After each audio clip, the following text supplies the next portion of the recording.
Hi, everyone, and welcome to Practice Growth HQ, the weekly podcast for growth-minded healthcare professionals. Whether you're a dentist, physio, doctor, or other healthcare professional, we talk about what's required personally and professionally to get your practice growing faster. Now, I'm very excited. My guest today is Kasey Compton.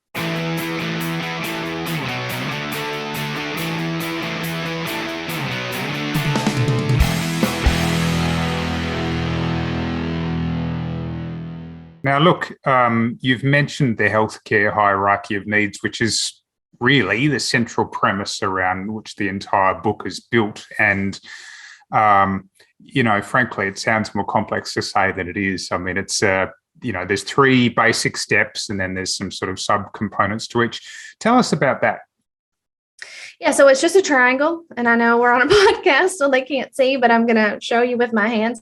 It's just a triangle, and the foundational level of your business that has to be stable and secure is sales. Without those sales, your business is never going to sustain. And so for healthcare, sometimes we have a hard time thinking about sales, but it's really just leads, new appointments, patients, whatever you want to call it. You have to get people calling. You have to get people converted. You have to deliver on your commitments. You have to collect money. You have to get paid. So all of those components make up that foundational level of your business that has to be stable and secure before you can ever focus on the higher level, which is the middle of the triangle, and that's profit.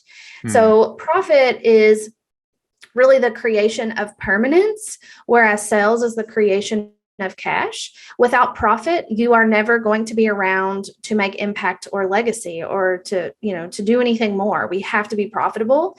And specifically in healthcare and in all business, I think sometimes we lose sight of that and we feel guilty for talking about making money. But really we have to have cash reserves in our business. We have to have good margins. We have to be thinking about all of those things in order for us to really just continue to grow and impact others.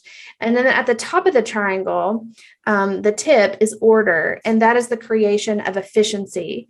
That's kind of where it all has to come together. If we're doing things that are taking too much time, what that does is it increases our operating expenses. It cuts down on our profit. It creates the need for us to have more sales.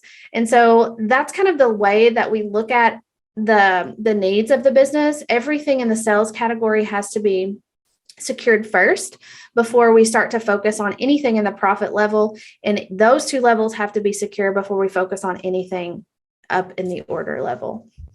Yeah, look, it's a great framework. And, to be honest, I deal with a lot of healthcare professionals. It's just not something that people talk about that much. I mean, I've actually done a bunch of sales training for healthcare professionals, and there are a lot of healthcare professionals who think sales is a dirty word. And I would say the reason they think that is because their association with sales is, essentially somebody trying to sell you something that you don't want, the quintessential used car salesperson.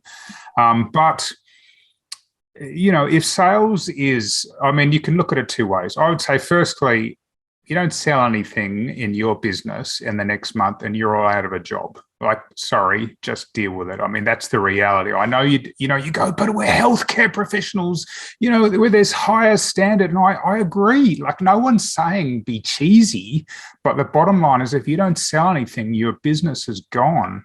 But I think the other part, and I dare say your background as a therapist is going to be quite helpful here, Kasey. I'm listening to sales and profit and order, and I'm imagining the listeners, the sort of, patterns that are set off in their mind. Oh, sales, oh, profit, like we don't talk about these things. I mean, I spoke to two dentists in the last week and I said, what's your profit levels? And they're like, I don't know. And I'm like, yeah. Can we find out? I suppose, let me talk to my accountant. Now, you say in your book that the purpose of business is to turn a profit. Tell us about that. Yeah, so I think a lot of people in healthcare, I can't even begin to tell you how many times I've asked this question. I think I ask specifically, what is the goal of your business? And almost always they say to help people, to make a difference. Yeah. And I actually don't believe that. I think that the goal of your business has to be profitability. And without profitability, you can never serve the purpose, which is to help people. So I think sometimes whenever we can frame it out to where you can have both, but you can't hit your purpose unless you meet your goal. There's no way. There's no way that you can achieve the level of impact that you want if you're not making money. You can't, it's just not possible. And it's not, Mike says this a lot. He gets very fired up about it. And he says, your clients want you to charge them. Like they want you to be profitable because they want you to be around. They need you. And I think about that in myself. And whenever I hire a coach or I hire someone to help me with something, I don't think twice about paying them because I need them and I want them, I appreciate them. So sometimes I think that type of block or barrier comes from our own money issues and our own issues that we need to work through. Yeah, definitely. Yeah, it's an interesting one, isn't it? And I think, for people who I've done a lot of work in the dental space, and one of the people that I work with is I won't say who they are, but basically they help upskill dentists to take them almost towards a speciality. And so we did a whole bunch of market research to find out why they had chosen to do this additional course. And part of our assumption was that they do it because then they could bill more because it's a higher level service. And we discovered that that's not the driver for probably 3/4 of them. It was much more about being able to help their patients. They enjoy learning, et cetera, et cetera. But for some people who are listening to this, who go, money, that makes me uncomfortable, and profit, that makes me uncomfortable. I'm like, all those things are doing is facilitating you to do more of whatever it is that you're on this planet for. Like, not to get too philosophical, but I'm listening to that. I'm going, if Kasey hadn't adopted that approach, then, you could be stuck back being the person who's the solo practitioner in Somerset, Kentucky, instead of which you've gone on, you've consulted, you've helped others, and now you've written this book and potentially helping thousands. And you thinking small and being kind of caught up in your, money and profit would have stopped you from doing that. And who do you serve? This is not about, for some of you, maybe it is driving around in Ferraris and Lamborghinis, but, for a lot of you, it just enables you to do more of whatever it is that you're into. Yeah, absolutely. And it's not about greed.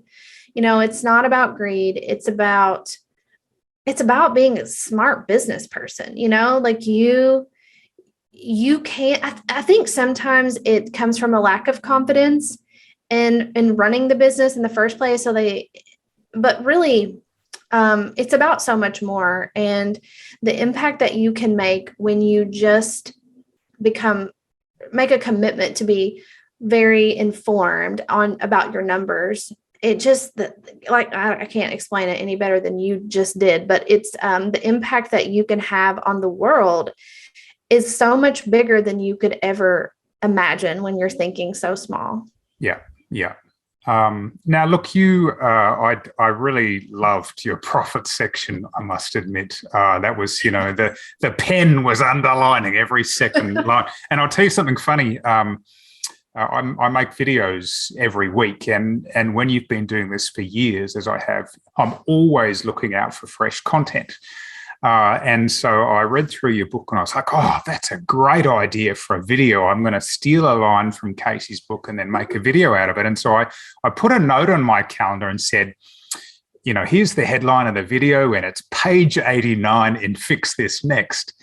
So 2 weeks later, when it popped up on my calendar to make the video, I went and looked in Mike's book for page 89. And I'm like, where is it? I can't find it. And it was only preparing for this interview. It's like, oh, thank God, here it is. So let me go to page 89. I think it is page 89. Maybe it was page 83, which spoke about profit. Yes, look at this, Kasey, just so you realise. See I believe you. The wow. asterisks, the underlines, it's all there. Okay, so let's Let's stick with profit for a minute, and then we want to go back to the hierarchy of needs. People want you to charge them your value. They want you to be profitable. They want you to make money. Let's stop right there. Just sticking your kind of therapy hat on. There are some people listening to this who go, oh, I don't know about that. I'm not sure. Do they really? That feels awkward. How do they overcome that feeling?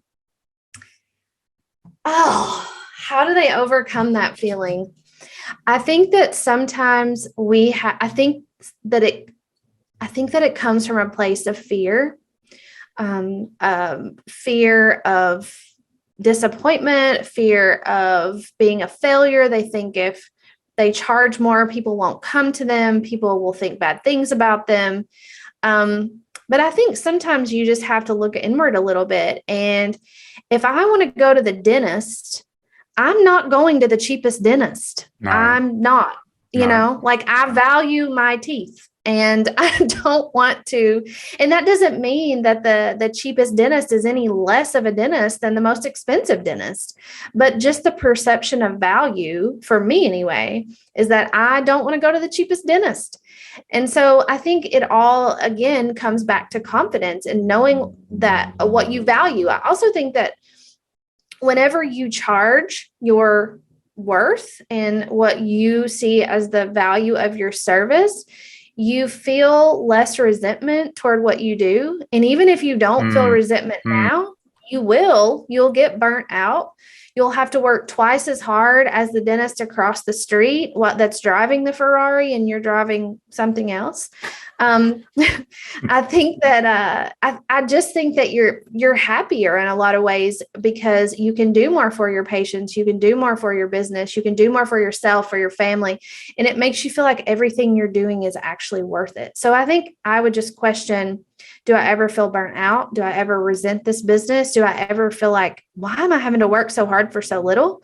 And if so, right here is a good time to just feel that fear and just do it anyway, just do it anyway. No, there's some real wisdom there. It's funny, even me asking you this question and your answers, I'm going, whoa, I've seen that in myself on occasions. I've seen me do things where my confidence was a little bit low and I sort of cheaped out and said, oh yeah, we can do this for you for, And you're right, you get sort of part way through the process and you go, I'm starting to feel resentful, because I'm having to invest of myself heavily to deliver value here. And then I'm going with that for that, that doesn't seem to sit well with me. Mm-hmm. Now, this question here, again, this is just a great question. I must say, apart from this book being, a very simple model and one that's very easy to implement, I also thought you did a great job with storytelling there. Like, it was a fun read, and I assume that was quite deliberate. But here's a question for people to be listening to, and I'll get you to talk to this one. This is definitely one of the ones that I asterisked. It said, what would it take? Because this is the question about, pricing as a measure of value. I mean, we've spoken about the dentist example, that'd be true with cars as well. Like if price was the only thing that drove people, then nobody would ever buy a Mercedes because they go, well, I can buy a cheaper one, but people buy Mercedes because they think there's a higher value. So here was the question that you raised, and it's something for the listeners to think about. What would it take to get to a place where you could confidently increase your price by 20, 30, or even 100%? It's a great question to ponder, because then you start going, oh, wow, if I'm going to increase what I charge by 20%, I guess we better get better at ... Or, maybe it's stronger outcomes, or maybe we'll have a receptionist with a smile on their face, or, et cetera, et cetera. How did you come to that one? And what's because of course you consult as well. What's been your experience when you've covered issues like that with practitioners? So I had a call with a client this morning who just went through our Systemizer School program. And so this program for 8 weeks helps people get systems and whatnot. So this was one of the one-on-one calls that they get. and it was her last one. And she said, hey, I'm really struggling with something. I just thought maybe I could use your help. And so she tells me this problem that she's having about pricing and not really sure about her margin health and whether she should offer these two different services or cut the one with the lower profit margin out and focus on the higher margin. And so we got to talking a little bit, and I said, well, what are you charging? And she said, I'm charging $37.50 for this. She does evaluations. And I said, well, what are the other people charging in your area? And she said, well, it's funny because I don't know, but I've had a few calls lately, and the people on the phone, when I tell them the price, they kind of laugh a little bit and they say that I'm the cheapest person they called. And I said, well, how did that make you feel? And she said, well, not very good. She said, I don't want to be the cheapest. Mm. And I said, well, what's stopping you from raising your price? And she said, well, that sounds like a lot of money to me, and I don't want to have to ask my clients to pay that. And so we talk about it a little bit, and it's really her issue. It's not the client's issue. They don't care. They're going to go with a different, probably anyway. And so we're talking about it, and we get to this place where I said, okay, so she ended up knowing that one of the other places charged around $4,000. And I said, well, what do they do that you don't? And she said, nothing. She was like, actually, I do way more than they do. So we got to talking about it. And I said, sometimes what you can do here is look at your patient's frustrations with other places. Like, what kind of complaints are you hearing? What kind of feedback are you hearing? That place doesn't do this, or that place didn't do that. I said, and then take those things and capitalize on them. Make those your selling points. Hey, this is what we do here. We coordinate care with all of these places, so you don't have to get on the phone and call every single one of these people. We do that for you. And so take someone's biggest objection and biggest pain point and biggest pain in the butt and use it to your advantage. And she said, oh yeah, if I just advertise that I do this one thing, I could charge $4,000 and I could just completely make it a no-brainer for these people calling. And so I think sometimes thinking about that, and it could be something so simple, like we answer the phone, like we answer the phone when you call. People if they're going to call you, they want you to answer the phone.